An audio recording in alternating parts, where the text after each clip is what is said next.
Voltamos, gente, ao nosso Almoçando com a Notícia de hoje. Olha, 4 economistas discutindo e um jornalista insuflando, só podia dar um programa como esse, porque eu tenho certeza que você em casa está aprendendo muita coisa.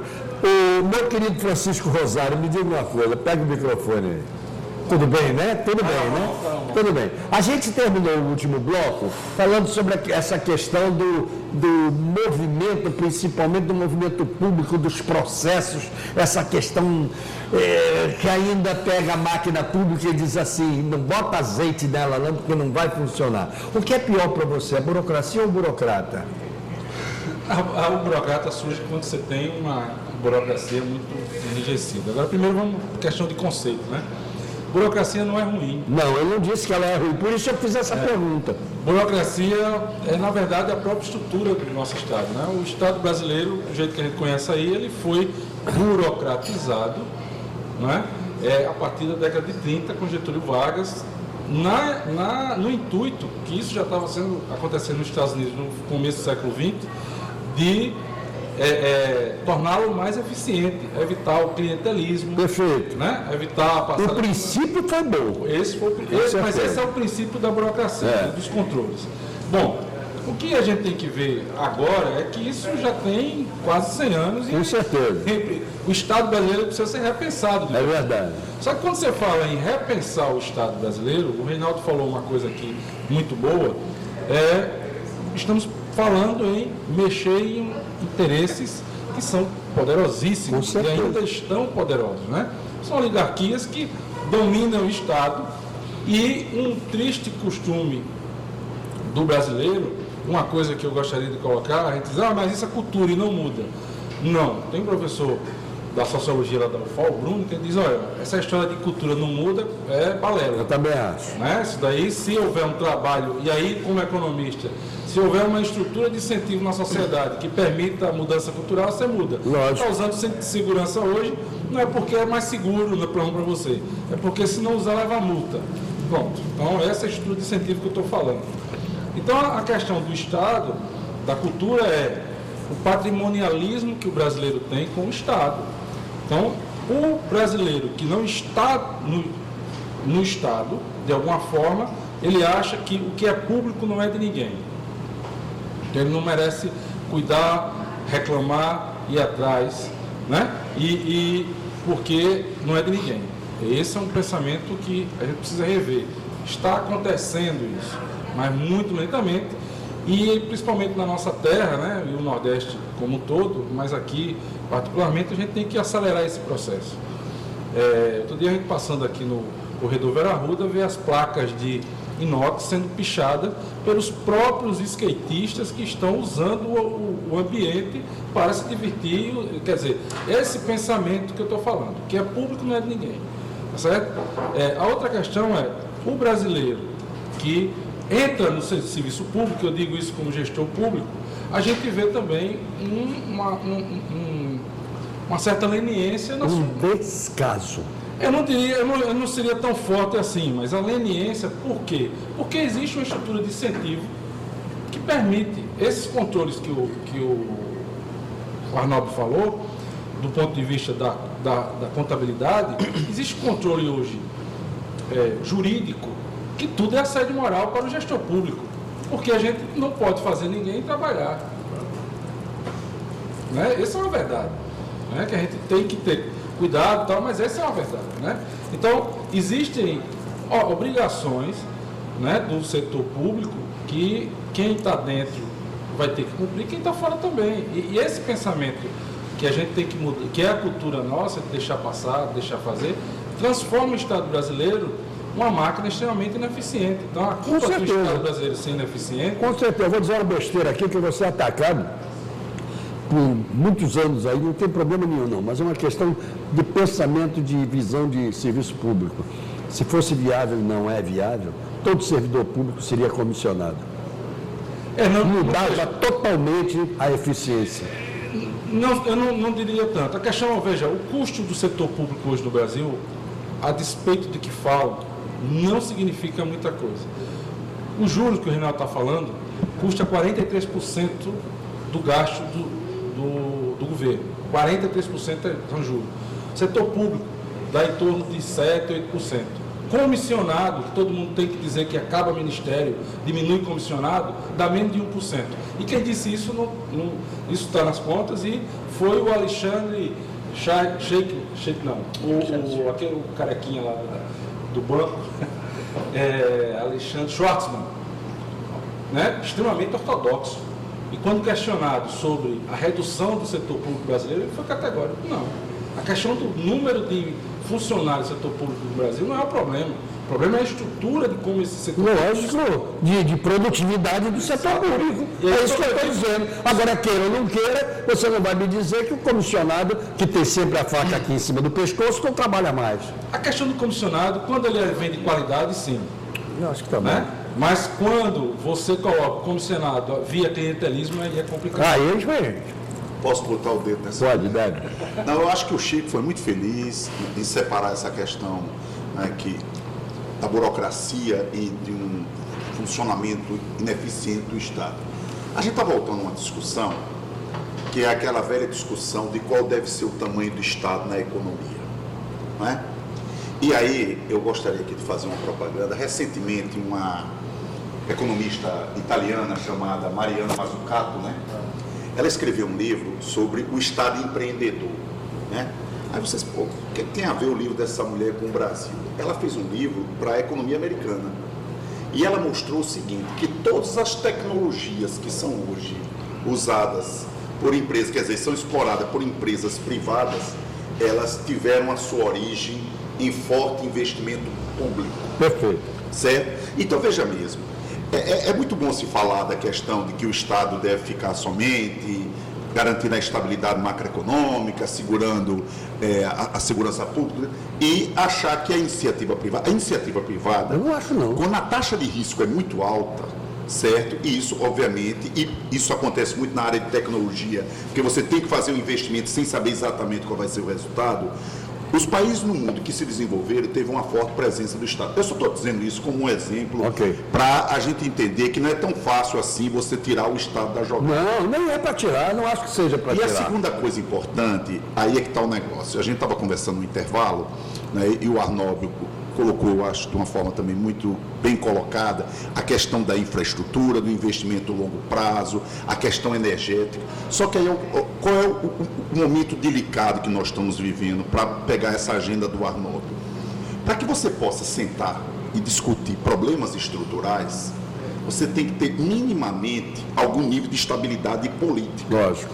Então, a crise de confiança que o Luiz colocou, que existe hoje no Brasil, ela se deve, obviamente, a um problema econômico, a gente tem problemas estruturais e de gestão macroeconômica, mas se deve fundamentalmente à falta de uma certa estabilidade política. Claro. Então você tem uma tensão muito grande nesse campo, que eu não vou entrar porque eu não sou cientista político, mas que isso compromete bastante se ter uma discussão de saída dessa situação, onde na realidade, a questão macroeconômica possa ser enfrentada e essa questão da perspectiva do longo prazo colocada. Houve agora, recentemente, uma tentativa de se colocar uma agenda sobre a mesa, né, dos 27 pontos. Qual é o aspecto positivo daqui dali? É porque sai do foco exclusivo do ajuste, como se o ajuste fosse a panacea, mas sem sombra de dúvida é uma agenda bastante complexa, que envolve muito interesse e que obviamente vai precisar de muita costura política, mas já tem uma perspectiva. O que eu hoje sinto, e aí isso é muito importante, Geraldo, que eu vou colocar agora, não é? É que você pega, por exemplo, essa agenda da competitividade, que é o que eu acho que todo mundo está querendo colocar aqui, que envolve a questão da estabilidade macroeconômica, mas fundamentalmente a questão estrutural, de você reduzir o custo do Brasil, isso vem sendo bancado pela CNI e outras instituições empresariais, ela passa também, mais uma vez, para a questão da estabilidade política. Claro. Porque você não fala de uma agenda sem estabilidade política. Então, qual é o principal problema que a gente tem hoje, eu diria assim, que é equacionar no curto prazo? A estabilidade política. A estabilidade política. Então você chegou no princípio do programa. Saída para isso. Você chegou no princípio do programa, quando a gente começou perguntando se a estabilidade, se o problema político, a crise política gera a crise econômica ou vice-versa. Mas hoje, quer dizer, o que eu entendo, é importante esses posicionamentos, é que o Brasil, há mais de 20 anos, tem uma agenda de discussão sobre o Estado, né? Ou seja, tem uma agenda econômica por trás. Hoje o Brasil voltou ao bipartidarismo, ou seja, a 2 blocos. Se no passado, na década pós-60, pós-revolução, a gente ficava num binômio, Arena e PMDB, hoje a gente está voltando a uma discussão e, na realidade, há também uma discussão sobre como o Estado se posiciona, ou como o Estado se posiciona na economia. Então, essa crise política vai ser um pouco ainda aquecida, porque há uma definição sobre essa agenda política que está sendo discutida nesse país, está brigando por uma agenda econômica. Com certeza, então, com certeza. Há uma definição muito clara como devemos perceber ou conceber o Estado a partir das orientações políticas. Muito bem. Luiz Antônio Cabral, deixa eu lhe fazer uma pergunta. Você que é ouvidor-geral da UFAL, e obviamente a segunda pergunta será em cima da necessidade de fazer com que as universidades realmente formem cada vez melhor. Mas eu quero lhe fazer uma pergunta ainda dentro de tudo isso que está sendo discutido aqui. Qual é a influência da corrupção existente hoje no Brasil na economia desse país? Olha, é muita, porque isso se reflete, né, quando você lança uma corrupção no setor público, isso se reflete também na economia, porque as principais envolvidas nessa corrupção, que sempre existiu, a diferença é que hoje nós estamos tendo mais conhecimento, né? Está vindo à tona, e ainda bem que a gente está tendo conhecimento para que se combata isso, né? São as maiores empresas que são referências nacionais. Muito bem, mas essas maiores empresas que são referência nacional e que estão aí com seus dirigentes presos, vão continuar a prestar serviços a esse país? Olha, isso é uma coisa que você não vai poder impedir. Eu vou lhe dar um exemplo da prática que ocorre dentro do serviço público. Todo mundo muito bem, o Chico e o Reinaldo, né, dos gestores, com todo o controle que há. Nós ainda estamos com uma legislação no controle público arcaica, muito bem, onde o pessoal quer o quê? É o menor preço. Então, se faz uma licitação para comprar, por exemplo, um cartucho de impressora aqui em um órgão público qualquer, em Alagoas, e vence a empresa que está lá no Paraná ou no Rio Grande do Sul, entrega um produto sem qualidade, a gente bota na impressora, não funciona, não, mas a empresa tem tantos dias. E você precisa do resultado imediato. Nós tivemos um problema juntos lá na Secretaria de Trabalho, com os aparelhos de ar-condicionado. Ganhou uma empresa de Fortaleza que tinha a obrigatoriedade de dar também assistência técnica. Você tinha assistência técnica? E por outro lado, o gestor que quer fazer a coisa de forma rápida e eficiente, ele fica engessado na legislação e com um grau de desconfiança muito grande. Por quê? Porque a corrupção está instalada em todo canto. Então, o bom gestor que quer a eficiência, né, que é um gestor empreendedor, claro. Né, que hoje o empreendedorismo precisa estar dentro do setor público, ele está engessado por uma legislação arcaica. Perfeito. E então precisamos modificar essa legislação. Você deixou todo mundo. Eu também queria. Vamos lá, sei que eu gosto. Deixa eu lhe dizer uma coisa, voltando, né, o aparelho do Estado, essa discussão toda, mas eu queria dizer uma questão. Eu estou pensando sobre o lado da gestão, a visão do Estado. Hoje a gente está, na realidade, com um grande paradigma sendo colocado e sendo posicionado. Mas já vou dizer uma questão na administração. O Luiz abriu um debate sobre, por exemplo, como o Estado adquirir os bens, trabalhar, ou produzir os seus bens para o atendimento da sociedade. Hoje a gente tem uma lei, a 8666, que é boa, mas olhe, eu digo sempre o seguinte, uma coisa é boa quando serve para todo mundo. Certo. Hoje, se você pega essa lei, deve provavelmente estar saindo alguma tese de mestrado, se não a de doutorado. Ou seja, virou temas, tal complexidade que ela chegou, que virou um tema de estudo. Então, se é algo tão complexo, não dá para nós mortais trabalharmos Porque com ela isso. engessa. Exatamente. Então, o que é que eu estou lhe colocando hoje? Quando para fazer, por exemplo, já que se discutiu, abriu essas questões aí de corrupção que se sempre coloca, hoje, quem é que detém essa tecnologia? Hoje, se você quer ser um gestor e não ter problema, você contrata um monte de professores universitários, doutores em 866, para você sair bem. Ou seja, mudou o gestor, aquele que procura, hoje ele sai punido com isso. Então, eu acho que vai ter que ter uma readequação. Muito bom. Vamos buscar os serviços do O Estado. problema, Muito bom. além desse engessamento, o problema também está em algumas pessoas. Claro, Não é? claro. Não adianta você ter lei dessa, daquela, outra, outra, que o cara, quando chega lá, ele está pensando em desviar para aquele Sem grupo, dúvida alguma. o gestor que Sem está dúvida. lá, querendo ser eficiente e tal, ele já está completamente engessado. Por quê? Porque a legislação, como tem muita gente corrupta, vamos apertar mais a legislação e a máquina não anda. Também existe um negócio chamado capacitação e qualificação profissional, que ainda é muito pequena. Muito né? pequena, e no Brasil, quando tem a crise, o primeiro setor que se corta é educação, investimento em ciência e Eu quero tecnologia. só dar um exemplo para passar para o nosso amigo. Em relação a isso que vocês estavam falando, a questão de processos e tudo isso, não tem coisa mais desagradável do que você, de repente, você descobrir que os gestores e os subgestores e etc., dentro de uma repartição pública, não sabem instruir um processo. A LAB sabe disso. É um sofrimento você ter um processo bem instruído. Mas vamos lá.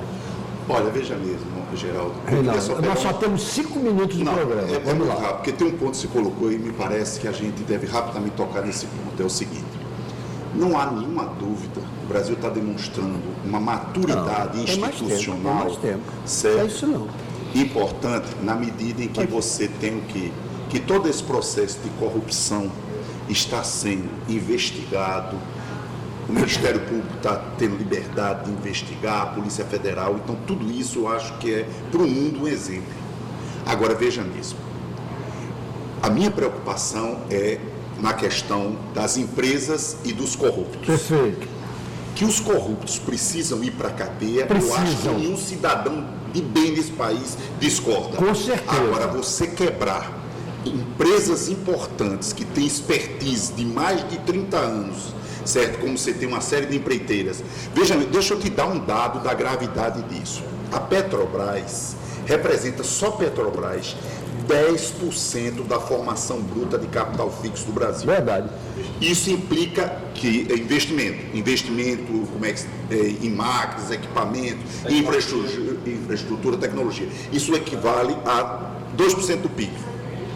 Essas empresas, certo? Por exemplo, a demanda pública por construção civil representa hoje 30% dessas empresas. Se você impede essas empresas de realizar a prestação civil, tudo bem, existe aí todo o caminho, acordo de leniência, devolvendo recursos, tudo isso é possível. E isso eu não sou jurista, mas tenho acompanhado na imprensa. Qual é o problema?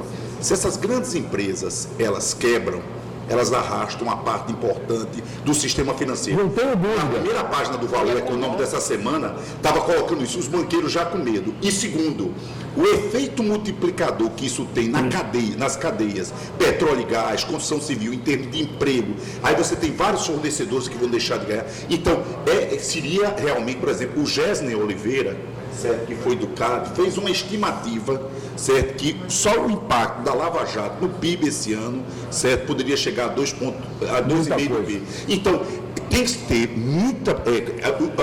a classe empresarial, inclusive, está atenta a isso, tem se manifestado. Olha, ninguém é conivente com a corrupção, não. Agora, não se pode entrar nessa brincadeira de achar que você pode inviabilizar... Derrubar tudo. Porque você pode jogar... Porque você está comprometendo patrimônio da sociedade. Perfeito. Por conta de comportamento de Patrimônio da Só com sociedade, esse é dado verdade. que você colocou, já se prevê esse ano para a área de máquinas e equipamentos 36, uma diminuição de queda de 36, só com essas empresas que elas demandavam. Então, é algo que vai ser, que está sendo, pelo que a gente vê pelo cenário aí um grande acordo para esses acordos lenientes e para eles não dá para você pegar, e é importante, por exemplo, tecnologia de diversas áreas de construção civil, o Brasil tem know-how. Exatamente. Aí vem... Claro,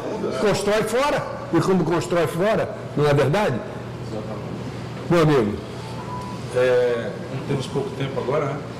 está quase esgotando. Vamos Só lá. para fechar essa questão do Estado, o que tem que ficar claro é o seguinte: o Estado brasileiro não é o vilão de nenhuma dessas crises, nem isso que se fala.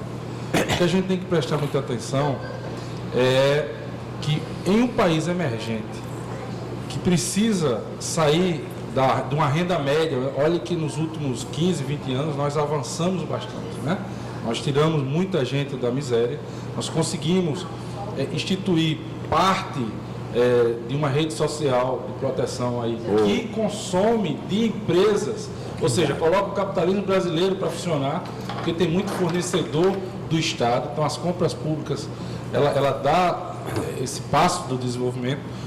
Só que a gente precisa agora pensar como fazer essa estruturação para que, com uma crise política dessa que está aí, não contando, quer dizer, crise política focada em 3 ou 4 personagens.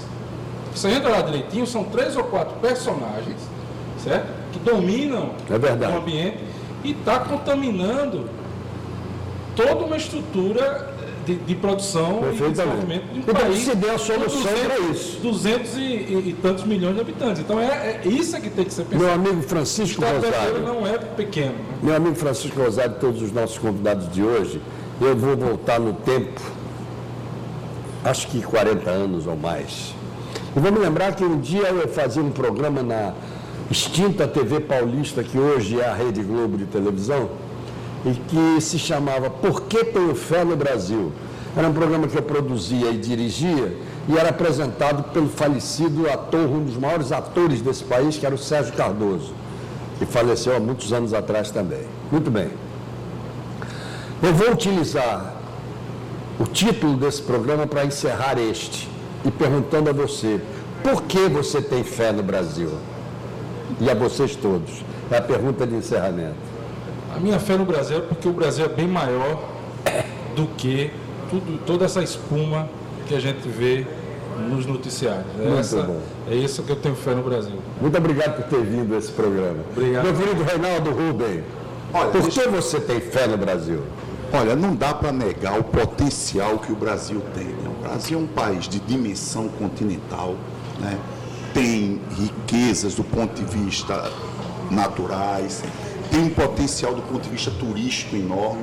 Agora, o que é preciso? A gente vai ter que superar este momento, não é, de crise política e econômica, mas como esse país tem muito potencial, não resta dúvida que não sei o tempo que vai levar para superar. Tudo bem. Mas quando chegar lá, chega. Eu aposto que lá na frente a gente vai dar a volta por cima. Obrigado, Reinaldo. Na certeza de que, aliás, é para todos, nós teremos muitos programas à frente.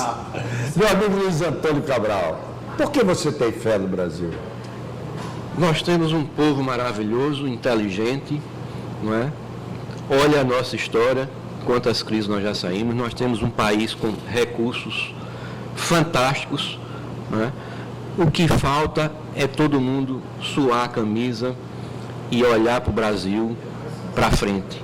Nunca deixar o sonho acabar. É no momento de crise em que a gente pode encontrar as saídas, fazer do momento de crise uma oportunidade para isso dar certo. É isso aí. Nós temos o potencial e temos capacidade para Obrigado isso. por você ter vindo. Obrigado. Isso me faz lembrar o que você colocou aí, essa pergunta também, é que eu já nasci escutando que o Brasil estava à beira do abismo. Nunca caiu, graças a Deus. Arnaldo Cavalcante, com os agradecimentos duplos. Um por você estar aqui, ter trazido esses brilhantes economistas para essa discussão. Outro por nós estarmos na sua casa de hoje, que é a nossa Algás Conforto, onde nós estamos aqui no Passeio Estela Maris. Por que você tem fé no Brasil?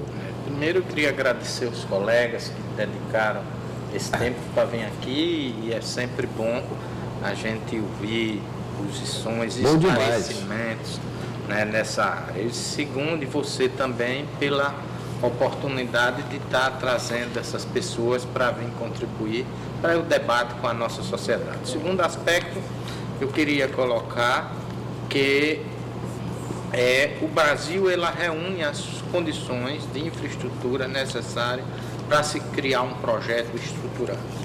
Queria colocar, e eu acho que esse programa na realidade inspirou a discutir aspectos estruturantes desse Estado, aspectos de política de planejamento, né, estruturantes para a gente pensar num projeto maior, não só para o Estado brasileiro, mas a nossa Alagoas, né, que na realidade o tema Brasil envolveu-se tanto. Um outro aspecto que eu queria deixar no ar, e uma sugestão futura, é que essa discussão sobre o Brasil, né, ou pelo menos essa perda de dinamismo da economia brasileira, ela já vem desde, o Reinaldo aqui colocou alguns números, o Chico e o Luiz colocou, que essa discussão nos anos 2010 já vem se estendendo, né? Eu estava vendo os grandes números, se no governo Lula, era Lula, a economia brasileira cresceu algo em torno de 4%, se no Fernando Henrique foi 2,5% atravessando crise, nós estamos até 2014, de 2011 até 2014, com crescimento abaixo de 2%, 1,9%, e com a cenarização para 2015, para uma queda do PIB de 1,5%, né, a gente, e com o que o Chico colocou, que estão se discutindo que em 2016 a gente entre também com um ano de reajuste e de baixa recuperação econômica, já dá uma sinalização para crescimentos baixíssimos, já próximo da década de 80, que é de uma baixa cunhou aquela década perdida. Então, é um momento de reflexão. Eu sei que o Brasil vai dar essas saídas, mas era importante estudar os fundamentos macroeconômicos e também os aspectos estruturantes. Por uma falta de planejamento, a gente não entrar numa segunda década então, perdida. Por tudo isso, você tem fé no Brasil? E tenho fé na capacidade de se erguer. E eu também tenho, e eu quero terminar esse programa dizendo a vocês o seguinte: breve nós estaremos no ar com a nossa TV Cidadã pertencente ao Tribunal de Contas. E eu queria fazer uma proposta aqui. Nós vamos criar um programa e eu quero a participação de vocês. Isso me deu a ideia agora durante esse programa. E eu vou dar o título a ele de Mosqueteiros da Economia. Ok? Topam? Então, Muito bem. Então vamos fazer na TV Cidadã. Porque o cidadão, principalmente o alagoano, precisa cada vez mais entender de economia. Certo? Obrigado por terem vindo, obrigado por terem estado aqui conosco, obrigado, Arnóbio, mais uma vez. Obrigado a vocês também que estiveram conosco até agora. Até amanhã, se Deus quiser, com mais um bate-papo. Não, que bate-papo, mais um almoçando uma notícia. Obrigado, gente. Ele mandou dizer que quer, e quando ele manda dizer que quer, os nossos encontros estão sempre marcados. Vamos lá, gente.